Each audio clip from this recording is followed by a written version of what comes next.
Chers petits observateurs, il y a certaines voitures, des modèles en particulier, qui suscitent une véritable ferveur religieuse, si j'oserais dire, qui, par leur spécificité, entraînent une passion très étonnante, et c'est le cas de la 106 Rally. Et je suis content aujourd'hui parce que j'ai Nicolas. Bonjour. Qui est un petit observateur fidèle. Tu vas bien? Ah bah, très très bien. Ça va. On est d'accord, c'est presque une religion, la 106 Rally. Oui, vraiment. Là, ça fait des années, je me suis converti. Voilà, ça y est. Je peux dire que tu es l'abbé 106 Rally. Non mais vraiment, hein, c'est devenu une religion. Tu es fan de cette voiture. Franchement, la voiture, elle est géniale. Elle a tout pour plaire, simple, efficace, à réparer. C'est fun. C'est vraiment agréable de réparer une 106 Rally, rouler. Oui, parce que tu es garagiste. C'est mon métier, mais même si c'est mon métier, il y a des voitures qui sont galères à réparer. Et la 106, c'est juste fun, quoi.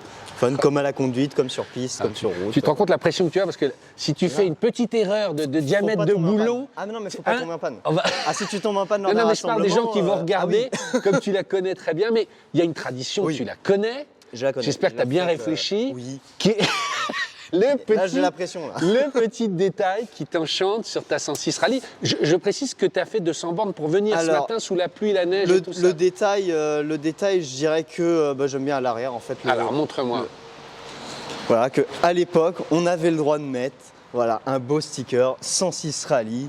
Et on assumait. Voilà, Peugeot assumait bien le 106 Rally. C'était un sticker, c'était vraiment un sticker comme ça. C'était un petit sticker et j'aime bien le fait que voilà, c'est... Après, il y a eu l'époque des GTI qui sont devenus des S16 parce qu'on ne pouvait plus dire GTI. Et après, du coup, on ne pouvait même plus appeler GTI ou S16, il ne fallait plus rien dire, quoi. Ouais. Et là, non, là, vraiment 106 Rally pour la route. J'aime bien la philosophie. Est-ce que ça, c'était de série dont tu m'as dit? Non, ça, tout est de série. Là, extérieurement, Peugeot, c'est ça, c'est comme ça. PTS, Peugeot Talbot Sport. C'est ça. Et là, du coup, c'était la nouvelle. C'était plus la même que la 205 Rally, c'était les nouvelles couleurs Peugeot Sport, quoi. Donc, tous les stries qu'on voit aussi sur le côté. Tout est d'origine au niveau des stries. C'était vraiment comme ça. Les petits cabochons, un peu comme les. À l'ancienne, quoi. Bon, qui font du bruit quand on roule, hein, ça, c'est. C'est une joie. Mais voilà, quoi, c'est assez sobre, hein, en soi, c'est des petites voitures, un petit rappel rouge. Mais bon, on reconnaît tout de suite que c'est une voiture un peu rallye, quoi. Elles étaient toutes blanches? Alors non, les Fasin, elles ont été donc blanches, rouges, noires. Et il y a eu quelques couleurs, mais ça c'était sur commande. Il y a eu une bleue, bleu Miami. Et pour l'instant, je crois que c'est la seule couleur que je connais qui soit pas... Enfin, qui sortait du catalogue. Mais sinon, il n'y a eu que 3 couleurs. Pourquoi j'ai l'impression de les voir toujours en blanc? C'est moi qui suis... Parce qu'il y en a eu beaucoup plus en blanc. D'accord. Il y a eu beaucoup plus en blanc et que les rouges, je sais plus, il y en a 13 ou... Je sais plus si c'était 13 ou 30 en France. Je veux dire, la probabilité d'en croiser. Pour ceux qui ne connaîtraient pas, bon, c'est écrit dessus, elle s'appelait Rally, mais... Présente le modèle, quelle année, etc., ses spécificités, et quelle était sa vocation? Donc sa vocation, c'était de remplacer la 205 Rally, qui est très très connue, et c'était toujours de continuer en championnat en groupe N, donc en moins de 1300 cm3. Donc c'est un petit moteur 1300 qui fait 100 chevaux, contre la 205 Rally qui faisait 103 chevaux. La 106 a existé, elle est sortie en 91 en phase 1, et la Rally est sortie en 93 jusqu'en 96. Et je crois que oui, après 96, ils sont passés sur la phase 2, quoi. Et il y en a eu que? Il y en a eu 11 000 de fabriqués, des phases 1, et il en resterait, je sais pas, dans le monde, il ne doit pas en rester beaucoup. Hein. De par le fait que c'est très fun, très joueur, et que ça peut mal se finir, et que ça rouille aussi. Donc, auto-cumulé, il y en a beaucoup qui finissent dans le bas-côté. Il n'y a pas de direction assistée, en fait, on ressent tout dans le volant, on fait une connerie, elle nous le fait payer cher. Voilà, ça finit en tête à queue, ou blocage des freins, ou enfin, des roues, voilà. Mais ce qui est bien, c'est que ça permet vraiment d'apprendre à gérer la voiture, à gérer soi-même. Il n'y a pas d'aide entre nous et la voiture. D'accord, viens te mettre au volant, on va regarder, mais on peut préciser, toi tu as fait du karting, tu fais beaucoup de circuits avec, là, ouais. Tu roules avec, là, mais... C'est mon daily, je vais faire mes courses avec parce qu'il y a un grand coffre, je vais sur piste avec, juste à changer les pneus, on met les Smith Slick, et voilà, et ça roule très bien, l'intérieur est confort, les sièges baquets... Assieds-toi, tout est d'origine là? Alors, dedans, tout est d'origine sauf le compteur, voilà, c'est tout, le compteur... Alors pourquoi ils n'étaient pas blancs? Ah non, ils étaient noirs d'origine, c'est juste qu'à l'époque, le propriétaire... Enfin, il y a eu 10 propriétaires sur celle-là, donc tu je connais tout, je ne ouais. sais pas lequel, mais il y en a un qui a mis les compteurs blancs. C'était un peu une époque où on aimait bien changer les compteurs. Donc, Et on avait les moquettes rouges comme c'est ça, soviétiques. moquette Ça rouge, fait ouais. toute la Donc différence. ça, c'est juste ça. rajouté, mais en dessous, c'est vraiment la moquette d'origine. Elle a 140 000 km la voiture, enfin 147 Mais t'as maintenant. tout changé là, c'est pas Si, possible. ça c'est d'origine en dessous. C'est vraiment neuf, nickel quoi. Là en gros elle a 11 000 km depuis restauration. Quoi. Par rapport au S16 qui était un peu les versions bourgeoises, ils assumaient totalement de l'alléger, il n'y a pas de vitre électrique, il n'y a rien, c'est Il n'y a ça? rien, l'insonorisation il n'y a pas. Il faut savoir qu'il y a eu aussi au niveau des 106 Rally, il y avait où on l'achetait en version base ou version confort. Les versions base, il n'y avait rien, il n'y avait pas d'insonorisant, pas de Blackson. Il y avait beaucoup, alors je me rappelle pas parce que c'est très complexe, mais il y avait quasiment que dalle dedans. Et c'était fait pour faire du rallye. Donc des versions base sur la route, il n'y en a plus. Quasiment plus quoi. Celle-là c'était une version base mais qui a été rééquipée avec les panneaux de porte à l'arrière en plastique. Alors que d'origine, c'est ceux de la commerciale, donc en carton horrible. Faut pas les jeter, hein. Si vous avez une 106 Rally avec des trucs en carton derrière, les jetez pas en vous disant que c'est moche, hein, mais c'est introuvable quoi. Et c'est tout, il y en a très peu. Parce que là, tu as quand même le radiocassette, tu as quand même les... Ça, c'était les ceintures rouges, c'était comme ça, tout ça, ceinture rouge, d'origine, la radiocassette, je l'ai rajouté parce que d'origine, c'est un petit cache. Mais il y en a qui ont eu, dans les versions confort, on pouvait avoir l'autoradio. Je ne l'ai même pas branché parce que de toute façon, avec le son du moteur et les 4000 tours à 100 km/h, on n'entendrait rien. Quoi. Et moi, j'étais venu te voir il y a quelques temps, parce que tu as un garage, hein, on peut dire, un restaurant ancienne, on en reparlera, les gens peuvent aller voir ta page. Et j'avais fait une petite vidéo sur Facebook, et moi j'ai dit, oh, il y a les carbus, ça fait du bruit. Tu m'as dit, oui, non, c'est pas les carbus, en fait, c'est une injection, mais avec le plénum qui est en aluminium et qui est vachement bien travaillé. Viens me le montrer. Ouais, voilà. On va ouvrir tout ça. Hop là. Parce qu'il y a beaucoup de gens qui pensent que c'est des carbus, j'ai vu dans les commentaires. Il y en a qui pensent encore que c'est en carbu parce que forcément la 205 Rally, bien connue pour les carbus. Mais le gros avantage c'est que dedans, voilà, il n'y a pas le problème de régler la carburation tous les 4 matins. Bon, on a le droit. Ça c'était le plénum, c'est ça? C'est ça le plénum. Il était comme ça, on a lu. Ça, on a lu comme ça. Et c'est beau, on avait un oui, truc. Oui, c'est presque. On voit le moteur, on voit pas un cache plastique quoi. Ouais. Là c'est tout d'origine. Et en fait on n'a pas tous les problèmes de carbu que la 205 Rally a. Le seul problème il vient souvent de là, hein, c'est les ralentis instables sur les 106. C'est inconsommable. Hein. Ça c'est le capteur pas à pas. Explique justement. En fait le capteur pas à pas c'est vraiment à l'ancienne et ça régule le ralenti. Donc souvent les 106 Rally on va les entendre. C'est ou parfois prendre des tours sans explication. C'est la joie de l'ancienne quand même. Hein. Alors, sur ce modèle-là, tu as tout refait. Tout. Moteur, boîte, train roulant. Là, alors on est en Bilstein B6. Voilà, ça c'est pas d'origine. C'est quoi Bilstein? C'est les amortisseurs, qui sont vraiment bien parce que très confort et sur piste, ça change le comportement de la voiture. Train renforcé, mais sinon en fait elle est neuve. Donc là, j'ai vraiment la chance de conduire une voiture qui a 11 000 km quoi. Donc si je la sortais de chez le concessionnaire et voilà, et pouvoir profiter d'une voiture saine. Tu m'as dit on n'en trouve plus beaucoup, mais à l'inverse, si on veut la restaurer, on retrouve tout. On retrouve toutes les pièces, mais bon, j'ai envie de dire ça vaut une fortune ça maintenant. Juste ça, il y a peut-être 5 ans, je sais pas, 340 euros. Ça c'est introuvable, ça, payer 80 euros, parce que c'est un morceau de plastique, hein, mais c'est que c'est difficilement trouvable. Parce qu'en groupe N, en fait, c'est encore obligé, corrigez-moi, vraiment les propres du rallye, mais d'être encore d'origine. Donc quelqu'un en groupe N qui cartonne, qui a cassé boîte à air et machin, il faut retrouver une d'origine. Et c'est là où ils sont prêts à payer parce que c'est dans l'urgence. Et du coup, les prix des pièces... Tu es en train de dire qu'on peut toujours... elles sont très connues parce qu'elles roulent toujours en rallye. Et moi, ça m'impressionne quand même. Depuis 93, elles continuent encore à rouler en rallye et à être quand même très performantes. Alors évidemment, il y a des évolutions hein, sur les catégories en rallye, mais il y a toujours des 106 qui roulent et qui roulent très très fort. Pour montrer je sais pas comment on dit, ta fanitude, comme dirait Ségolène, tu collectionnes tout. Ah vraiment. Et même moi, quand tu m'as présenté ça hein, avec Julien, on s'est dit ah ouais d'accord. Ouais, ça c'est tout ce qu'il y avait. Présente un peu rapidement, mais c'était pour ceux qui voulaient acheter la voiture. Qui voulaient faire la coupe 106 quoi. C'était organisé par Peugeot. C'est ça, par Peugeot avec les belles photos. Bon, on voit les 205 Rally, il y a tout, il y a les prix. Parce qu'à l'époque c'est fou, hein, mais on pouvait gagner de l'argent en faisant les coupes. C'est-à-dire aujourd'hui on peut plus. C'est-à-dire qu'à l'époque Peugeot payait vraiment, offrait des voitures. Je crois que j'avais vu qu'ils offraient une 405 MI16 à un moment donné. Enfin voilà, quand on voyait quand même. Suivant ton classement. Première place, 30 000 francs. Enfin, c'était quand même pas trop mal quoi. Mais il y avait beaucoup de gens qui faisaient... C'était des jeunes, hein, c'était principalement des jeunes parce que si on gagnait voilà, ça c'est rencontre Peugeot Sport. Si vous voulez vous inscrire, c'est peut-être un peu trop tard, mais mais voilà, en gros, on pouvait vraiment gagner de l'argent et on avait des volants officiels quoi. Donc il y a tous les petits trucs d'époque quoi. Nous recrutons 3 jeunes talents pour devenir pilotes. C'est dommage parce qu'aujourd'hui, ça a peu changé, c'est plus aussi mythique quoi. Mais bon, c'était vraiment. Mais ça que je comprenne bien, j'achetais la voiture et si je voulais, je m'inscrivais. En fait, on l'achetait. J'avais pas besoin d'un brevet de pilote. Non, il n'y avait pas besoin. Il n'y avait pas besoin. Enfin, si, il fallait juste prendre sa licence, mais ça coûtait vraiment pas grand-chose. Il y avait un kit, je crois que c'était 15 000 francs. Faut me corriger, mais je crois que c'était 15 000 francs juste pour monter 2 sièges baquets, un arceau. On changeait le disque d'embrayage et les freins. Et c'est bon. Ça, c'est quoi? Alors, raconte. Là, on la zappe, petite, mais ça, c'est extraordinaire. la petite radio 106, je sais pas si le son il va marcher, mais. Ouais. Ah, bah non, C'était peut-être un pas. accessoire. Non, bah, il va pas marcher là. Mais il y a marqué 106. C'est ça, Peugeot 106. Là, ici, les petites cassettes. Peugeot 106 essai, septembre 91. Non, mais ça, c'est quoi? C'était pour les C'est concessionnaires, ça, c'était pour les concessionnaires, pour avoir les petites vidéos, quoi. Mais il y a vraiment de tout, quoi. Je collectionne tout ce qui est. La vidéo, tu veux dire sonore, quoi? Ah oui, là, c'est sonore. Et après, bah, là, j'ai pas pu amener, mais j'ai des disques de la Coupe 106 Rally. Donc, si vous avez des archives 106 Rally ou que vous en avez une encore en sticker d'époque, ça m'intéresse. Voilà, je collectionne. Mais si je te suis, donc tu me dis, elles ont toutes été rincées, parce que les mecs... En grande partie. Bah, elles étaient faites pour. Enfin, voilà. Mais alors toi, qui l'as remis à neuf, t'as pas peur de la... Non. Parce que ça coûte cher maintenant. Bah, aujourd'hui, oui. Et puis surtout que là, si on parle de prix, je sais que moi, j'ai mis 19 000 € dedans, quoi. Enfin, avec le prix d'achat, on est à 19 000.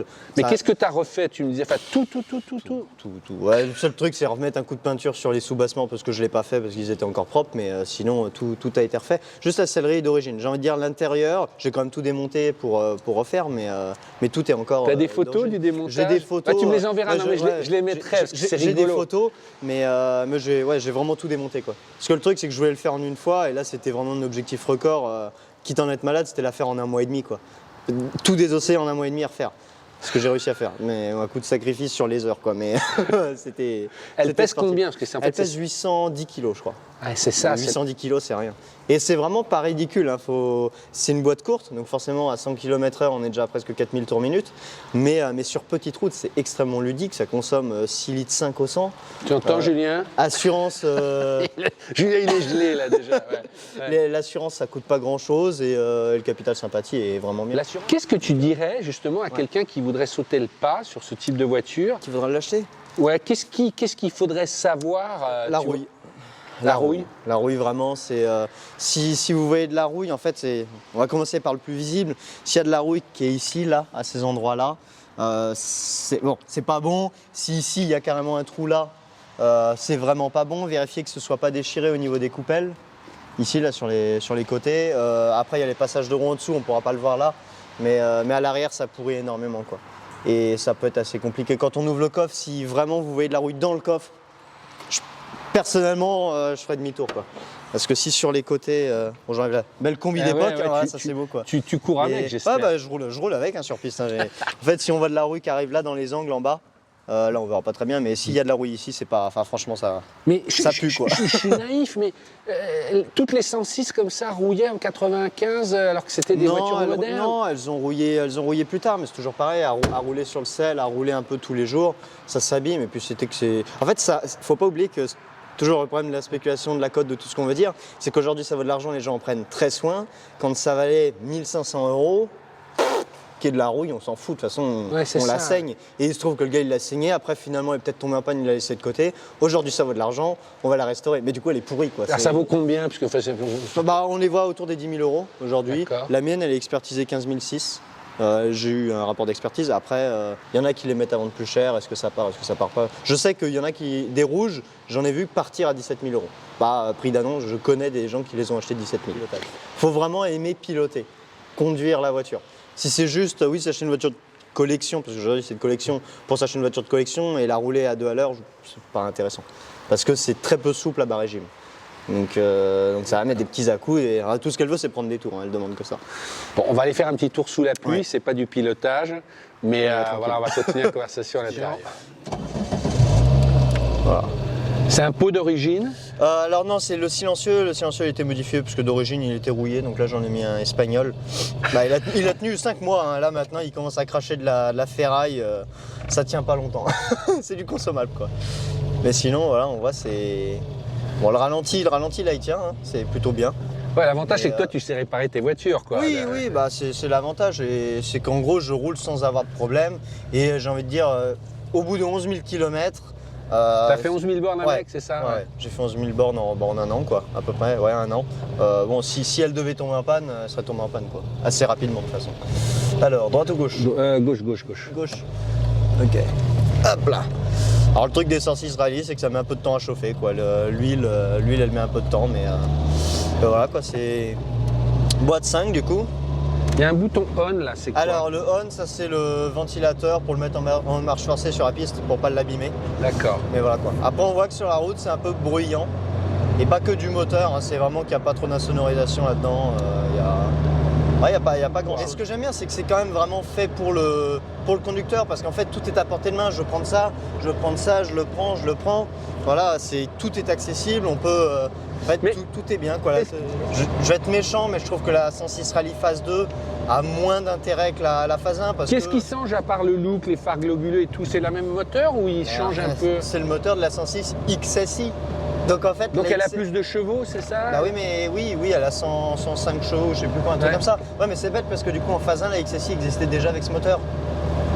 Donc c'est juste que la phase 2 a un train arrière à disque, en gros elle a la mécanique d'une S16. Autant avoir une S16. Bah, j'adore la 106 Rally Phase 2 et j'étais prêt à en acheter une pour compléter, vu que j'ai une 205 Rally, j'ai la 106 Rally Phase 1. Ouais. Mais les gens ils sont fans de cette voiture, c'est ça que j'ai encore une fois, je vais pas dire que c'est une secte, à droite, ouais. Mais oui, ils sont fans. Après, c'est qu'une fois qu'on l'a, en fait, il y a le 106 Rally Club, c'est Team 106 Rally, et pour le coup, quand on fait des sorties rallye dans le Morvan, rallye touristique, hein, c'est hyper fun. On est une quinzaine de 106. Redonne les coordonnées si les gens veulent trouver. C'est sur Facebook. Ouais, c'est sur Facebook. C'est Team 106 Rally. Vous mettez 106 Rally dans les groupes, vous allez vite voir. Et là, en fait, ça va être en Auvergne cette année. Et c'est toujours pareil. C'est pas prise de tête. Il y a rien. On roule chacun à son rythme. Et bonne ambiance quoi. Mais ça va avec la voiture, c'est pas. Comme ça reste une voiture encore accessible quand même, parce que même s'il y en a qui vont râler passer peut-être 15 000 €, faut pas oublier qu'aujourd'hui à 15 000 €, on aura quoi, une Clio diesel c'est clair. Voilà, Voilà, c'est le gros son d'admission et ça j'adore. Parce que là, voilà, on est à 80, 90. On a l'impression de foncer. Et c'est déjà plaisant en fait. Je suis d'accord, ouais. C'est déjà plaisant. Bon, elle est toujours froide, hein, c'est pour ça met vraiment du temps à chauffer. Mais sinon, tout ce qu'elle demande, c'est prendre ses tours. Quoi. Elle prend 7800 tours avant le rupteur. Mais alors, pourquoi c'est une voiture pour le pilotage? Alors, parce que essaie d'expliquer à quelqu'un qui ne connaîtrait rien. En fait, est-ce qu'elle est sécurisante, tu vois, comment... Alors, quand on la connaît, oui.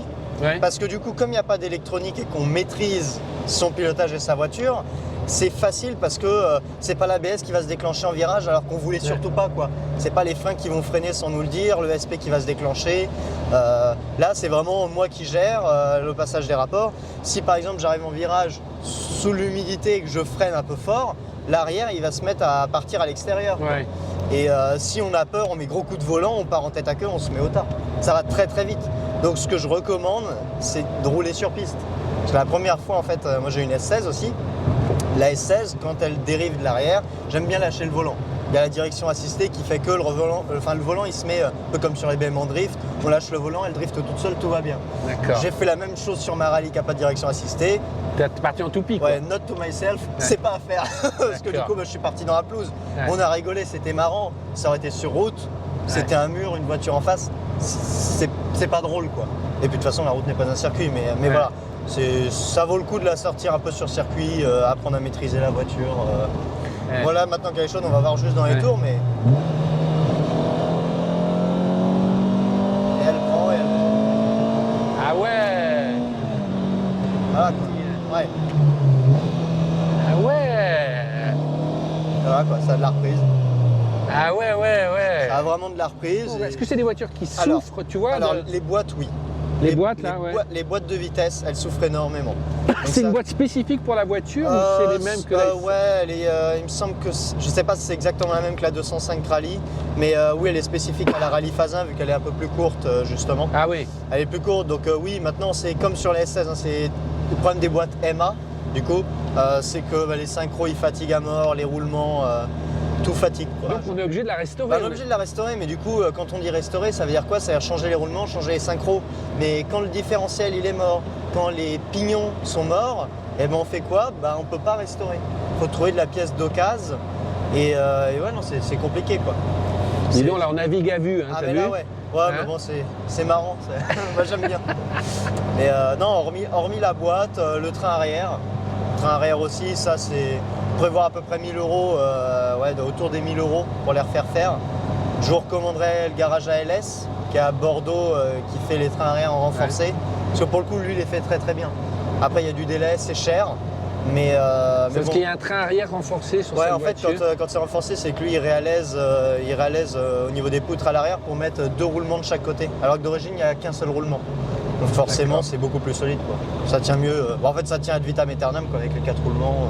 Excellent. Enfin, franchement, il faut quoi, que les gens peuvent venir te voir chez Restaurancienne. Hein. T'es où d'ailleurs? Moi, je suis à Saint-Germain-Laval, à côté de Montreux ou Fontainebleau, dans le sud de, enfin, Seine-et-Marne, quoi, sud Seine-et-Marne, au sud de Paris. Ah ouais. Voilà, quoi, ça a de la reprise. Ah ouais. Ça a vraiment de la reprise et c'est. En même temps, on a l'impression qu'elle reste très contrôlable à ce moment-là. Oui, en fait, il n'y a que 100 chevaux, donc c'est pas 300 chevaux à maîtriser. Et en plus, comme c'est une traction, c'est pour ça que c'est marrant. Sortie de virage, on met un peu trop de gaz. Bon, l'avant il glisse un peu, on relâche les gaz. Ce serait une propulsion pour quelqu'un qui débute. Et ben, c'est l'arrière qui chasse et on se mange le talus, quoi. Ouais. Donc en vrai, c'est très permissif. Et non, mais franchement, c'est bien. On peut se planter facilement. Mais il faut prendre le temps. Il y a beaucoup de gens qui les ont envoyés au tas. J'ai pas honte de dire que c'est la seule voiture avec laquelle j'ai fait 2 têtes à queue. Ouais. Ça veut quand même dire quelque chose, quoi. Ouais. Des voitures, j'en ai eu, et c'est bien la seule où en fait, je me suis surpris. J'arrive en sous-régime, mais j'arrive un peu vite. Je me dis ça passe. L'arrière décroche, faut remettre du gaz, mais j'étais en sous-régime. Hop, allez hop, bon, on pile, et c'est ça qui est bien, comme il n'y a pas d'assistance. On bloque les roues et la voiture, elle va pas partir dans tous les sens. Alors qu'aujourd'hui, une voiture avec, je sais pas, la 207 en l'occurrence que j'avais, elle part en arrière. Le SP tout se déclenche, et ben on a beau freiner, elle recule.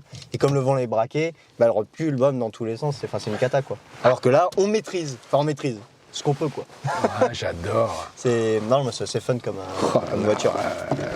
Mais t'en parles merveilleusement. Moi, pour moi, tu es Monsieur 106. Oh non, quand même pas. Monsieur 106 rallye, mais. C'est une voiture que j'aime bien, ça c'est sûr. Ça avance bien, hein? Ouais. Je pense qu'on l'entend quand on entend vraiment le son de l'admission, quoi. C'est ça que j'aime bien, c'est pas besoin de rouler vite pour avoir du plaisir, quoi. C'est ce qui fait qu'avec elle, j'ai pas perdu un seul point sur mon permis. C'est bien. C'est bien. C'est plutôt honorable, quoi. Nicolas, si on veut en savoir plus, les gens peuvent venir te voir dans ton garage ou t'appeler. Restaurancienne. Voilà, il y a une page Insta. Pas de souci, je sais qu'il y en a qui m'ont déjà appelé. J'ai même, bon, je pourrais pas proposer à tout le monde, mais des tours dedans, je sais que c'est déjà arrivé. Il y en a qui hésitaient à acheter, ils sont venus au garage. Je leur ai dit, quand j'ai le temps. Tu peux les conseiller surtout. Oui, non, mais c'est ça, les conseils. Et puis je suis pas avare en conseils. Et voilà, il y a plein de choses à savoir dessus. Je sais que j'avais fait une petite vidéo YouTube vraiment sur le guide d'achat, vraiment ce qu'il faut vérifier dessus. J'avais fait ça, mais c'est sur la chaîne du garage Restaurancienne où vous trouverez, et puis vous verrez la 205 XS. Mais voilà, quoi. Il n'y a pas de souci pour avoir des infos. Julien, une dernière question, tout va bien? J'ai regardé, effectivement, le prix de la 208, hors taxe, c'est à 66. Ah, 66? Ouais, mais hors taxe. C'est pas cher! Non, mais c'est là où tu te dis qu'effectivement. Je vais vendre ma maison. 15 000 €, ça fait plaisir. Après, c'était une autre époque. Après, il faut toujours comparer. Les voitures sont plus évoluées. Aujourd'hui, c'est je crois que c'est boîte Sadef dedans. Voilà, il faut comparer ce qui est comparable. Ça marche mieux. Et c'est un autre budget. Toujours pareil. Nicolas, un grand merci. Merci. Je crois que c'est clair. Si vous aussi, vous voulez nous présenter votre auto, vous nous envoyez un mail à petite observation automobile tout attaché avec ds@gmail.com et uniquement à cette adresse, pour ne pas répondre sur tous les réseaux. Vous avez quelques photos, un descriptif, pourquoi vous voulez venir présenter la voiture. On gardera la voiture dans nos bases et si elle retient notre attention, on vous appellera et vous viendrez vous la présenter, mais ce n'est pas automatique. Mais on garde tout. Donc, parfois, on rappelle les gens 3 ans après. Donc, soyez patients. Merci de nous suivre. Abonnez-vous à POA et à très bientôt. Ciao.